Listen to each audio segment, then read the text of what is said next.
কি চিন্তা ভাবনা বা কি বিস্তারিত জানাবে? থিমটা আমাদের একটু পরেই আনবেল হবে, আপনারা দেখে নেবেন।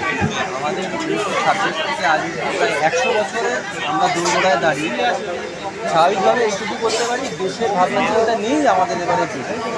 এবারে কে আসছে এই থিম পুজো আজকে ছটি পুজোতে? আজকে থিম পুজোয় অনেকেই আসছে, কিন্তু যেহেতু এতক্ষণ এসে পৌঁছনি আমি এখন নামগুলো বলছি না, অনেক বিশিষ্ট ব্যক্তিই আসছে। তার মধ্যে কারা কারা আসতে পারে বলে আপনি কয়েকদিন কমিশনার থেকে আরম্ভ করে অনেকেই আসার কথা, রাজনৈতিক নেতৃবৃন্দ অনেকেই আসছে। আপনারা দেখুন, প্রত্যেক বছরে কিছু না কিছু চমক থাকে, এবারে কি চমক থাকছে আপনি? এবারে চমক বলতে আমাদের যেহেতু 100 বছর, সেই জন্য আমাদের এবারে একটা প্যান্ডেলের উপর একটা বিশাল কাজ চলছে, সেটা আনবেলটা হবে।